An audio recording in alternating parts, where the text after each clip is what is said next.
On vous en parle souvent ici, la difficulté des entreprises, et notamment des entreprises du numérique, à trouver des candidats qu'ils veulent recruter. Il y a donc un manque évident et certains entrepreneurs cherchent des solutions pour réussir à le combler, ce manque. Comment? Eh bien, c'est ce que va vous raconter l'entrepreneur que l'on reçoit maintenant. Et je suis avec Michel Seban, bonjour. Bonjour. Vous êtes le PDG de Fitech.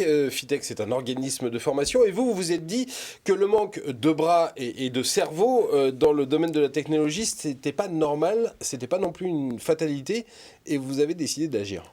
Ah, c'est loin d'être une fatalité. Et au contraire, c'est même une opportunité pour beaucoup de gens.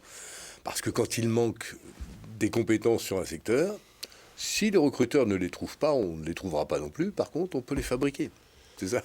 Alors, vous avez décidé de les fabriquer en montant des modules de formation. Finalement, comment vous faites pour réussir à enseigner des choses qui ont l'air sur le papier assez complexes, enfin, à moi, elles me paraissent très très complexes, Oui. à des gens qui viennent pas du tout de ce milieu-là? Alors, pas du tout, c'est peut-être pas exactement ça. Ouais. Ils sont éloignés du métier cible, mais ils ont des prérequis. Ils ont quand même un background métier, ils ont fait des choses dont ils vont se servir. Mais par contre, dans cette formation, en mode compensé, en mode métier, on va leur apprendre un métier, savoir faire le job. Ça veut dire En qu'il 3 faut mois. quand même savoir manier les outils informatiques, il faut connaître un petit peu le code informatique pour pouvoir postuler à ces formations? Pas sur tous les métiers. Certains métiers ont besoin d'un premier background en algorithmie, mais d'autres pas du tout. C'est des métiers où le point de départ est un point de départ fonctionnel. C'est-à-dire d'avoir la connaissance de ce que c'est qu'un client, de ce que c'est qu'une comptabilité, de ce que c'est qu'un recrutement, une gestion de ressources humaines. Et par contre, on va leur apprendre tous les aspects digitaux de ces métiers-là. Qui les mène, ces formations? Qui sont les enseignants dans ces formations? Des experts métiers, principalement, et des éditeurs. C'est-à-dire que les éditeurs, vous connaissez Microsoft, Salesforce, voilà, on est partenaires de ces gens-là, et les éditeurs, en fin de compte, viennent enrichir nos contenus de formation, de leur expertise à eux, plus des experts métiers. L'ensemble fait une formation métier, c'est-à-dire 3 briques, savoir-faire, savoir-être, et process et méthodes.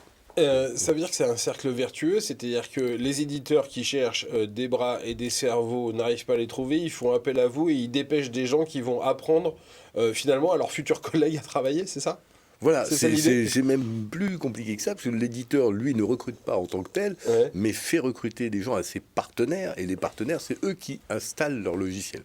Et c'est eux qui ont besoin de gens. Est-ce que quand moi je rentre dans une de vos formations, il y a déjà le job qui est en face? Est-ce que vous avez déjà le job à m'offrir à la sortie? Oui, parce que pour rentrer dans notre formation, il faut qu'un recruteur vous ait donné son aval et vous ait fait une promesse d'embauche. Ce qui permet l'entrée à la formation, c'est une promesse d'embauche d'un recruteur qui dit D'accord. vous, formez-vous, et je vous embauche à la fin. Et du coup, qui paye la formation? C'est le futur recruteur ou c'est le candidat? Pôle emploi.